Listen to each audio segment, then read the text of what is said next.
और जो पढ़ने में मन लगाता है विद्या उसके यहाँ जाएगा। यहाँ सरस्वती फरसती का कोई चर्चा नहीं। धन उसके यहाँ जाएगा जो कमा रहा है, जो मेहनत कर रहा है, धन उसके यहाँ ससर के जाएगा। और जो पूजा कर रहा है जिंदगी भर निरल्ला रहेगा। धन नहीं होने वाला, पूजा से धन नहीं होने वाला।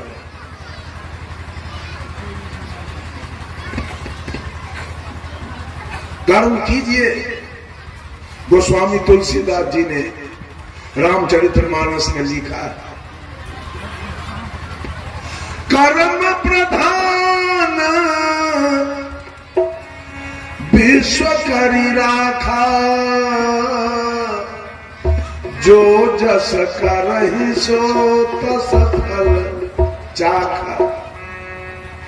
जो जैसा करेगा परिणाम वैसा पाएगा। और कहा, कोई न काहू सुख दुख कर दाता, निज कृति कर्म भोग सब भ्राता।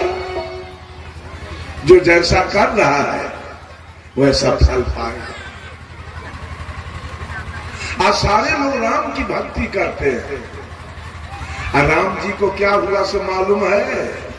साहब कबीर कहते हैं, कर्म गति तारे से नहीं टरी रे, कर्म गति तारे से नहीं टरी। कर्म जो कर दिया आप, वो टारने से कितनों जग जाग और जमीन बेच दीजिएगा, लेकिन जो कर्म हो गया वो टलने वाला। कर्म होते हैं 3 प्रकार के, क्रियमान कर्म, संचित कर्म और प्रारब्ध कर्म। 2 कर्म टल सकता है, क्रियमान और संचित को आप टाल सकते हैं, लेकिन प्रारब्ध को टालने का शक्ति आपके पास नहीं। जो बन गया तो भोगना पड़ेगा। राम को भोगना पड़ गया। क्रियमान कर्म है जो आपने खेत में गेहूं मकई लगाया, उसमें आपकी जो भी मेहनत हुई वो क्रियमान कर्म है। गेहूं कट गया, दौनी हो गया, वो क्रियमान कर्म है। अब बोरा में रखा के गेहूं मकई घर में रखा गया, वो संचित कर्म है। अब गेहूं मकई का रोटी बन के आपके सामने खाने के लिए आ गया, वो प्रारब्ध कर्म है। तो प्रारब्ध का निर्माण कहां से हुआ? क्रियमान कर्म से। अगर आप खेत में गेहूं मकई न बोए होते, मेहनत न किए होते, तो गेहूं मकई स्टॉक नहीं होता, और स्टॉक नहीं होता तो मकई गेहूं का रोटी बन के आपके साथ। अगर आप बेटा के नहीं पढ़ाए होते तो बेटा विद्वान नहीं बनता, और विद्वान नहीं बनता तो 10,000 के महीना मनी आर्डर आपके अंदर। तो 2 कर्म को आप संभाल सकते हैं। क्रियमान, अभी अगर आप चोरी करते हैं या मांस खाते हैं, मछली खाते हैं, आज संकल्प लीजिए कि आज से मैं चोरी नहीं करूंगा, मांस नहीं खाऊंगा, मछली नहीं खाऊंगा। क्रियमान कर्म सुधर गया, क्रियमान कर्म सुधर गया तो संचित कर्म जल गया। अब आपके यहां पाप जमा नहीं होगा। क्रियमान कर्म सुधर गया तो संचित जल गया, पाप जमा नहीं हुआ। अब पाप जमा नहीं हुआ तो भोगना क्या है? पाप तो जमे नहीं हुआ तो भोगना नहीं है। लेकिन राम का पाप जमा हो गया। क्या जमा हुआ? अरे मुनि वशिष्ठ थे पंडित ज्ञानी, शोध के लगन धरी, सीता हरण मरण दशरथ के, सीता हरण मरण दशरथ के, वन में विपत्ति परी, हो बन में विपत्ति परी रे करम गति तार से नहीं टरी। अगर कर्म खराब है कितनो भोला बाबा के जल चढ़ाइएगा, जवान बेटा मर जाएगा। गीत गाते रहिए, जल चढ़ाते रहिए, तब रोइएगा हम तो भोला बाबा के पूजा करते हैं, हमार दूल्हा कैसे मर गया, हमार जवान बेटा कैसे मर गया, हमारी भैंसी कैसे मर गई, हमारी गाय कैसे मर गई, हमारा नाती कैसे मर गया, हमारा दामाद कैसे मर गया, घर में आग कैसे लग गया, जमीन कैसे बिक गया। वो कर्म बेचवाएगा, कितनो पूजा कीजिएगा, जल चढ़ाइएगा, वो कर्म नहीं छोड़ेगा, कर्म आपका जमीन बेचवा देगा। चूंकि कर्म आपका खराब किया हुआ, वो छोड़ेगा नहीं। सारा दुनिया तो पूजा करते हैं और सब फल भोगता ही है, बाकी है कोई। सब भगवान का पूजा किया तो सबका बेटा एक समान होना चाहिए, सबकी बेटी एक समान होना चाहिए, सबका गाय भैंसी एक समान होना चाहिए, सबका जमीन एक समान होना चाहिए, सबका घर एक समान होना चाहिए, सबका मुंह कान नाक एक समान होना चाहिए। है सबका अपना अपना कर्मानुसार बेटा बेटी, गाय भैंसी, बकरी छेरी, जमीन मकान, सबका अपना अपना कर्म के अनुसार। किसी को 7 बेटा है, किसी को 5 बेटा है, किसी को 3 बेटा है, किसी को 2 बेटा है, किसी को 1 बेटा है, और कोई निपुत्र है। किसी को 200 बीघा है, किसी को 100 बीघा है, किसी को 25 बीघा है, किसी को 10 बीघा है, किसी को 2 बीघा है, किसी को 1 बीघा है, किसी को 10 कट्ठा है, और किसी को 5 बेटा है। तो घरों बनाने का भगवान ऐसा क्यों किया? एगो के घर बनाने के लिए नहीं, एगो के 200 बीघा। यानी भगवान के तो मूरी पर पुरानका खौर रख के और सलाई बार के लगा देने में कोई यानी बाप रह के क्या करेगा? जो एक बेटा के 200 बीघा और एक बेटा के मिर्चाइयों रोपेला 1 डिसमिल में।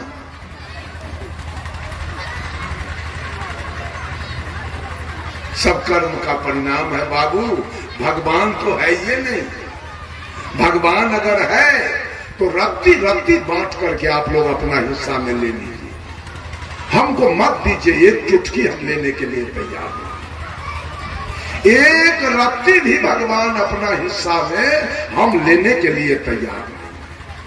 आप लोग ले करके खूब रात दिन पूजा कीजिए, हमको करना नहीं।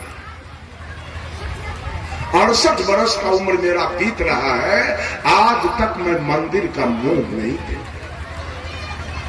आज तक कोई तीर्थ व्रत में नहीं गया, आज तक कोई पत्थर पानी को मैंने प्रणाम नहीं किया, आज तक चोरी दलाली नहीं किया, आज तक किसी का हत्या बलात्कार नहीं किया, आज तक मुंह में खैनी बीड़ी सिगरेट जर्दा की माम नहीं किया, आज तक कोई गलत काम नहीं किया। मंदिर जाने वाले तो सब गलत काम करते हैं, बीड़ियों पीते हैं, खैनियों खाते हैं, सिगरेटों पीते हैं, गौजों पीते हैं, दारुओं पीते हैं, मछली खाते हैं, मांस खाते हैं, दलाली मारते हैं, घूस खाते हैं, चोरी करते हैं, डंटी मारते हैं, दूध में पानी मिलाते हैं, आटा में चोकर, घी में डलडा मिलाते हैं। लेकिन हम लोग मंदिर कभी नहीं जाते हैं और एक भी पाप कर्म नहीं।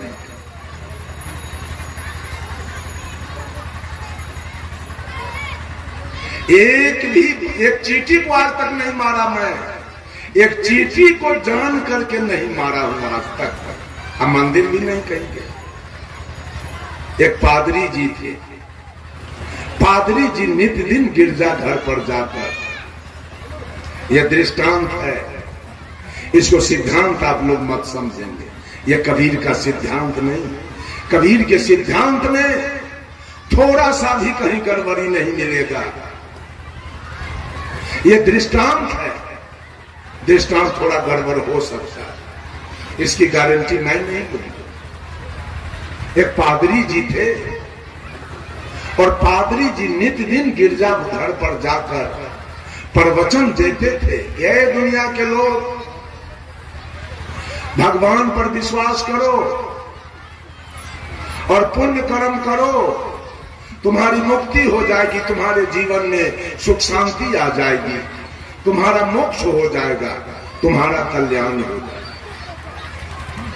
लगातार पादरी जी का प्रवचन चलता रहा। 2-4-6 महीना के बाद एक पारखी संत गए, कबीरपंथी, कहा पादरी जी 6 महीना से मैं आपका प्रवचन सुन रहा हूं और 2 बात पर आप अधिक बल देते हुए, भगवान पर विश्वास करो, भगवान की पूजा करो और पुण्य कर्म करो, तुम्हारी मुक्ति हो जाएगी, तुम्हारे जीवन में सुख शांति आ जाएगी। यही दोनों बात का जवाब मैं आपसे मांगने आया हूं। पादरी कहा बोलो। कबीरपंथी साधु ने कहा जो भगवान पर विश्वास करे, रात दिन भगवान का पूजा करे, रात दिन जलधारी करे, रात दिन किसी नाम का जाप करे और वो कर्म बढ़िया न करे, उसकी क्या गति होगी? और जो भगवान पर विश्वास न करे, केवल अपना कर्म करे बढ़िया, उसकी क्या गति होगी? पादरी जी का मुंह बंद हो गया, का इसका अर्थ मैं नहीं जानता। तो कबीरपंथी साधु ने कहा तो तू अपना प्रवचन बंद रखो, कल से तेरा प्रवचन नहीं हो। कहा तू अपने बोले हुए बात का जवाब नहीं जानते हो तो तेरा प्रवचन क्यों होगा? पादरी जी को बड़ा कष्ट हो गया। उन्होंने कबीरपंथी साधु से कहा कि बाबा एक काम करो, 2 रोज का छुट्टी हमको दो, अब मैं बूझ विचार के आपको जवाब दे दूंगा। कबीरपंथी साधु कहा 2 रोज नहीं, 5 दिन का मैं छुट्टी आपको दे रहा हूं, जाइए बूझ विचार के जवाब दीजिए। पादरी जी गए अपने घर और नित्य दिन शाम को भोजन करने के बाद बिछावन पर जाते थे और जवाब के लिए चिंतन करते थे। चिंतन करते करते 11-12 बज गया रात, जवाब कुछ आया नहीं, नींद आई और पादरी जी सो गए। 4 रात का समय सोने में बीत गया, कोई जवाब नहीं आया। आज अंतिम रात है, 5वां रात, पादरी जी गहन चिंतन में है, जवाब कुछ आया नहीं। कल वो साधु जवाब पूछेगा, क्या मैं जवाब दूंगा? आज चिंतन करते करते 2-2:30 बज गया भोर, कोई जवाब नहीं आया, नींद आई और पादरी जी सो गए। अर्ध निद्रा में गए पादरी जी तो सपना देखने लगे। सपना में पादरी जी की मृत्यु हो गई, पादरी जी मर गए। कहना दृष्टांत है, पादरी जी मर गए सपना में और मरे तो जमराज आ गया। जमराज कहा पादरी जी अब आपका समय पूरा हो गया, आप चलने के लिए तैयार हो जाइए। तो पादरी जी ने जमराज से पूछा हमको कहां ले चलोगे आप? तो जमराज कहा आपको मैं स्वर्ग ले चलूंगा। पादरी जी का मन सुन के गदगद हो गया। अच्छा जाएंगे भी तो स्वर्ग। पादरी जी ने जमराज से कहा 10 मिनट में आ जाइए, तब तक मैं तैयार हो जाता हूं और चलिए। 10 मिनट में आ गया जमराज, कहा पादरी जी अब चलिए। तो पादरी जी ने कहा एक शंका मेरे पास और है, उसका समाधान कीजिए। कहा क्या शंका है बोलिए। पादरी जी ने कहा स्वर्ग का कुछ महिमा बताइए, कैसा है स्वर्ग, क्या है स्वर्ग की विशेषता? जमराज ने कहा सुन लो, स्वर्ग में कभी रात्रि नहीं होती है, 24 घंटा दिन, अंधकार होता ही नहीं है। स्वर्ग के लोग अलुआ, सुथनी, मरुआ, जनेरा, मकई, गेहूं की रोटी नहीं खाते हैं। स्वर्ग के लोग पेड़ा, रसगुल्ला, काजू, किशमिश, बादाम, मुनक्का, छोहारा खाते हैं। स्वर्ग के लोग एस्बेस्टस, टीन के चदरा, खपरा, फूस और टेंट में नहीं रहते हैं। स्वर्ग के लोग 10-20 महल के एयर कंडीशन मकान में रहते हैं। स्वर्ग में कहीं सेवरी, मीरा, अनुसुईया का भजन होता है, तो स्वर्ग में कहीं बुद्ध, महावीर, कबीर का प्रवचन होता है। स्वर्ग में कहीं सुंदर सुंदर लाल, पीले, हरे फूल के बगीचे मिलेंगे, तो स्वर्ग में कहीं लाल, पीले फल के बगीचे मिलेंगे। यह है स्वर्ग की विशेषता। पादरी तो बड़ा खुश हो गया, कहा चलिए अब दोनों जा रहे हैं स्वर्ग, पादरी जी और जमराज। अब जब स्वर्ग के निकट पहुंचे तो रात अंधेरी है, चारों तरफ छोटा छोटा झोपड़ी, मरैया, खपरा का घर है। सारे लोग अलुआ, सुथनी, जनेरा, मरुआ की रोटी और नमक, मिर्चाई, प्याज लेके झक मार रहा है।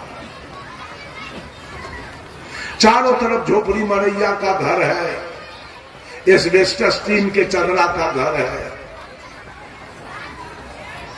कहीं सेवरी, मीरा, अनुसुईया का भजन नहीं, कहीं बुद्ध, महावीर, कबीर का प्रवचन नहीं, कहीं सुंदर सुंदर फूल के बगीचे नहीं, कहीं सुंदर सुंदर फल के बगीचे नहीं। अब पादरी पूछा जमराज से, कितना झूठ बोलते हो आप? कहा स्वर्ग ले चलेंगे, ये सब विशेषता है स्वर्ग की। ये स्वर्ग तो नरक से बदतर है आता, यही स्वर्ग है। पादरी ने कहा खैर ठीक है, आपका स्वर्ग तो मैं देख लिया, अब जरा आप अपना नरक दिखाओ तो। जमराज कहा नरक देखोगे क्या? कहा जी चलो। अब नरक जा रहे हैं दोनों। नरक के निकट गए तो दिन है पूरा प्रकाश, चारों तरफ 10-20 महल के एयर कंडीशन मकान, चारों तरफ लोग पेड़ा, रसगुल्ला, काजू, किशमिश की बारिश हो रही है। चारों तरफ सेवरी, मीरा, अनुसुईया का भजन हो रहा है, बुद्ध, महावीर, कबीर का प्रवचन हो रहा है।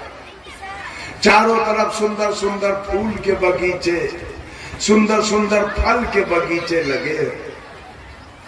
पादरी कहा जमराज से, कितना झूठ बोलते हो। जिसको आपने स्वर्ग कहा था वो नरक से बदतर है, और जिसको आपने नरक दिखाया वो स्वर्ग से बढ़कर है, ऐसा क्यों?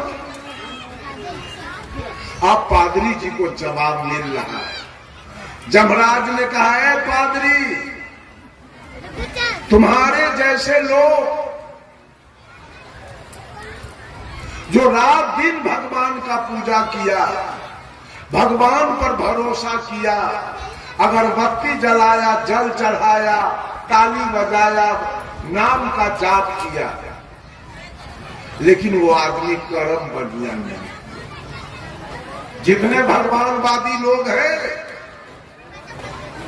जितने भगवानवादी लोग हैं, जितने मंदिरवादी लोग हैं, जितने मस्जिदवादी लोग हैं, जितने गिरजा गुरुद्वारावादी लोग हैं, उनका कर्म कभी सुधरने वाला नहीं है। मंदिर जाने वाले दूध में पानी मिलाएंगे, आटा में चोकर मिलाएंगे, घी में डलडा मिलाएंगे, चावल में कंकर मिलाएंगे, क्योंकि वो मंदिर के भरोसा पर जीते हैं।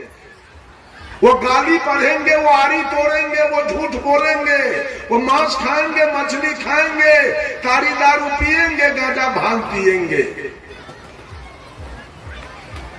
उनका कर्म कभी ठीक नहीं होगा।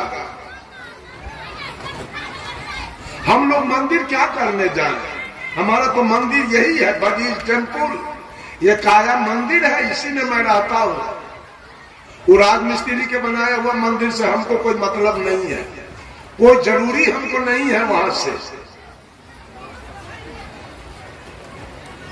सारे लोग जा रहे हैं, कर्म का कहीं सुधार नहीं। ये महिला सब 500 गाड़ी सास के देती है, बुढ़िया सास के, छठ करती है, करवा चौथ करती है, कर्मा पति को रे कहती है, रे तो हर धुआं तो खबो रे धुआं।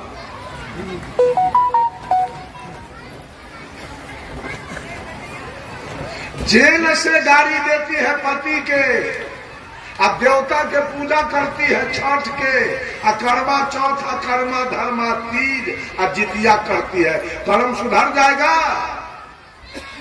कभी सुधरने वाला नहीं है। मंदिर जाने वालों का और भगवानवादी का कर्म कभी नहीं सुधरने वाला, क्योंकि भरोसा पर जी रहा है। जिसका बाप दरोगा हो उसका बेटा नहीं सुधरेगा। बाप के भरोसा पर जी रहा है, बापे दरोगा है, किसी का इज्जत लूट लेंगे, क्या बिगाड़ेगा हमें? किसी को मर्डर कर देंगे, क्या बिगड़ेगा हमारा? FIR तो होने में करेगा हमारा, क्योंकि वो बाप के भरोसा पर जी रहा है। ऐसे सारे दुनिया के लोग मंदिर के भरोसा पर जीने वाले, हम लोग अपना भरोसा पर जीने वाले हैं। और 24 घंटा ध्यान रहता है कि एक गलती न हमसे हो जाए कि कोई उपरा रहा है। हम भगवान के भरोसा पर जीने वाले लोग नहीं हैं। अपना कर्म सुधार के चलते हैं। कहा जमराज, है पागली, तुम्हारे जैसे लोग जो जीवन भर भगवान का पूजा किया, इस से लक्ष्मीपुर में आधा जादव है, आधा मंडल कमंडल है, लेकिन दोनों तरफ घूम के हम देख लिए, लगता है कि पूरा गांव में 1 करोड़ से कम बकरी नहीं होगा। और सारा लोग देवी देवता के पूजा कर रहा है, सब मंदिर मस्जिद जा रहा है, प्रणाम कर रहा है, अगरबत्ती बार रहा है। हमको लगता है पूरा गांव का साई है, सब बकरी पोस पोस के कटवाता है। सुधर जाएगा? मंदिर जाने वाले सुधर जाएंगे कभी भी? छठ भी होता होगा गांव में, चकचंदा भी, जितिया भी, करवा चौथ भी, होली भी, दिवाली भी, बैनाथ भी, जगन्नाथ भी, गंगा स्नान भी चलता होगा, लेकिन कितने पापों कर्म हो रहा है, उतने हत्या भी हो रहा है। नहीं है सुधरने वाला। कहा जमराज, पादरी जी, तुम्हारे जैसे लोग जो जीवन भर भगवान का भरोसा किया, रात दिन भगवान का पूजा किया, लेकिन वो कर्म बढ़िया नहीं किया, वही लोग आकर इस स्वर्ग को नरक बना, वही लोग आकर इस स्वर्ग को नरक बना दिया है। और जिसने अपने कर्म का भरोसा किया, भगवान का भरोसा छोड़ दिया, वो सारे लोग आकर इस नरक को स्वर्ग बना। भगवानवादी लोग स्वर्ग को नरक बनाया और कर्मवादी लोग नरक को स्वर्ग बनाया है। राम बोलावा भेजिया, दिया कबीरा रोए, और जो सुख साधु संग में सो बैकुंठ न होए। जिस दिन मनुष्य का कर्म केवल ठीक हो जाए, स्वर्ग जाने की आवश्यकता नहीं पड़ेगी, स्वर्ग उतर के आपके निकट आ जाए। कर्म ठीक हो रहा है, कर्म ठीक है। हम तो देखते ही सब कहते हैं कि हम कबीर पंथीय हैं, कि इतना बकरी कहां से आ गया गांव में? बाप रे, रोड पर नाक नहीं बेल जाता है, बकरी के पेशाब महकता है।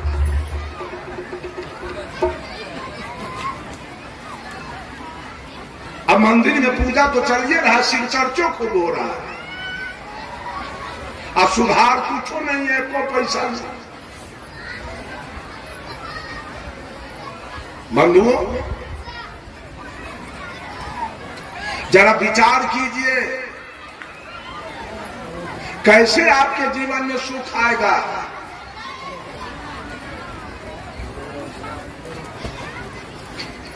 सब लोग भगवानवादी बनते चले जा रहे हैं धीरे धीरे, कर्मवादी तो कोई है नहीं। परिश्रमवादी नहीं है, सब भगवानवादी बनते जा रहे हैं। भगवान अगर होता तो सबसे पहले का रसातल में हमको ले जाता।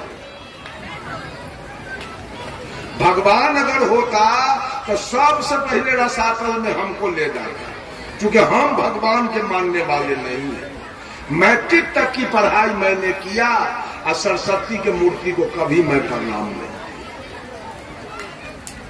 तो हमको तो पहले रसातल में ले जाना चाहिए। भोला बाबा को चाहिए कि पहले रसातल में हमको ले जाना। अरे हमरा में ताकत उतना कबीर ने दिया कि भोला बाबा के लेके हम रसातल में मिला, हमको मिलाने का पावर उनके पास। हम मिला देंगे उसको रसातल में, हमको कौन मिला? धर्मस्वरूप का सिखाया हुआ पट्टा पहलवान साधारण बात नहीं है, जो पूरे भारत को चलाता था। पूरे भारत में जिसका नाच हो रहा था, चल रहा था। पूरे भारत के लोग प्रवचन सुनते थे। छत्तीसगढ़ के मुख्यमंत्री आदरणीय रमन सिंह गुरुदेव को बुलाते थे और एक महीना छत्तीसगढ़ में रखते थे, केवल विचार सुनने के लिए। धर्म स्वरूप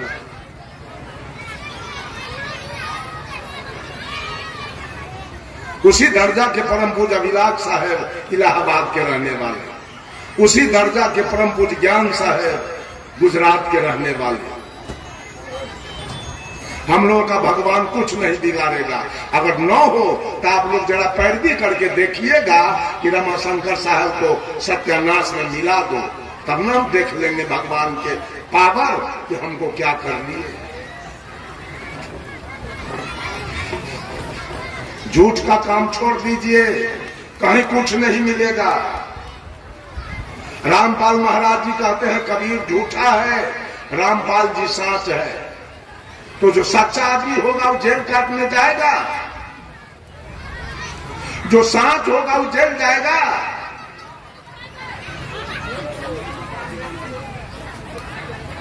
छत्तीसगढ़ गए हम, छत्तीसगढ़ एक आदमी तीन भाई है। तीन भाई में से नाम नहीं खोलेंगे, कहा कि वीडियो वहां जाएगा तो पढ़ लेगा कि साहब जी मेरा चर्चा किए। तीन भाई है, तेली जात के साहू जी। बड़ा भाई के पास 4 लड़का, मझिला भाई के पास 2 लड़का और छोटका भाई के पास भी 2 लड़का। बड़का भाई का 2 बेटा, चारों था कबीरपंथी, लेकिन 2 बेटा चला गया रामपाल के यहाँ और रामपाल से दीक्षा ले लिया और सब कुछ छोड़ दिया। किसी को भीख देना, किसी के यहाँ भोज खाना, किसी के यहाँ आना जाना, सब बंद कर दिया दोनों भाई। अंत में पिताजी को भी ले जा करके रामपाल से दिवा दिया दीक्षा। अभी चचेरा भाई और चच्चा सब समझाते समझाते हार गया। अरे तू दीक्षा ले लिया, लेकिन भाईचारा रखो, चचा भतीजा का रिश्ता रखो, अपनापन रखो। कहा नहीं, हमको गुरुजी कहा है कुछ नहीं रखिए। कहा अच्छा ठीक है, तू अपने जगह पर रहो, हम लोग अपने जगह पर रहेंगे। अंत में बुढ़ा करके उसके पिताजी मर गए। पिताजी को लेके श्मशान चला। वो छत्तीसगढ़ के गांव के लोग, गांव का नाम है मार। बराबर मेरा कार्यक्रम वहां होता रहता है छत्तीसगढ़ में। अभी भी आया था, आज भी आया। हम की गर्मी में हम नहीं जा सकते, वहां बड़ी गर्मी पड़ती। जब वो पिताजी को चिता लेके चला दफनाने, गांव के लोग कहा मैं अपने खेत होके चिता नहीं जाने दूंगा, लाश नहीं जाने दूंगा। जाओ रामपाल से जगह मांग लेना, रामपाल से जाओ रास्ता मांग लेना, मैं हम लोग नहीं जाने देंगे अपने खेत होके। लाश रुक गया दरवाजे पर। कहा एक आदमी मंदिर नहीं जाएगा और जाने नहीं देंगे लाश। लाश रुक गया दरवाजे पर। दोनों भाई आया, ये 2 भाई तो कबीरपंथी था, उसका भी मैं नाम जानता हूं, नाम नहीं कहूंगा।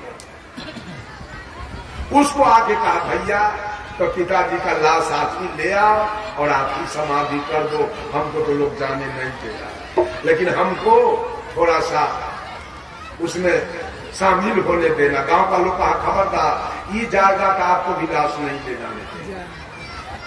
दोनों भाई रुक गया घर, लाश गया, समाधि हुआ। उसके बाद गांव का लोग मीटिंग किया कि इसके खेत में पानी नहीं जाने देंगे, रामपाल से जाके पाइप मांग के लादे और रास्ता। इसका गाय भैंसी चौड़ में चरने नहीं देंगे खेत में, और इसके खेत में ट्रैक्टर नहीं जाने देंगे। और जो इससे बात करेगा, बच्चा हो चाहे सियान, जिसका बेटा बेटी बात करेगा उसको 5,000 देना। अभी का जो परिस्थिति है, उसके दरवाजे पर एक चींटी नहीं जा रही है, उस व्यक्ति के दरवाजे पर जो रामपाल का शिष्य है। अंत में वो व्यक्ति खाना गया, जाके दरोगा से कहा कि दरोगा जी हम तो हमारा पानी बंद हुआ और ट्रैक्टर नहीं जाने दे रहा है, लोग गाय नहीं भैंस नहीं चरने दे रहा, तो मर जाएंगे हम सब पराने। दरोगा आया, गांव के लोगों को बैठा के और दरोगा माफी मांगा कि हम आप लोगों से माफी मांगते हैं, कम से कम ट्रैक्टर जाने दीजिए, पानी जाने दीजिए, और गाय भैंसी चरने दीजिए, और जो सजा हो सो उसको आप लोग। तब गांव का लोग मान गया, ठीक है मर जाएगा खाने बिना इसका बाल बच्चा, पानी जाने दो, ट्रैक्टर जाने दो, और गाय भैंसी चरने। वही चल रहा है। जिसके यहाँ हम गए उससे कहे कि हमको आदेश दीजिए तो हम इसे थोड़ा बात करें। कहा नहीं गुरु जी आप जाइएगा तो तुरंत 5,000 हमको देना पड़ेगा, तुरंत 5,000 जुर्माना हमको लग जाएगा। ये गुरु का काम है कि चेला को ऐसा बना दो कि समाज से आउट हो जाए, बाहर हो जाए। यही सब ज्ञान है गुरु का, यही सब ज्ञान है मुक्ति का।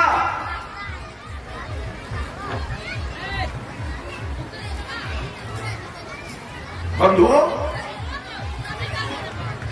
थोड़ा सोचिए, विचारिए, समाज से अलग रहना ठीक नहीं है, समाज में मिल के रहिए,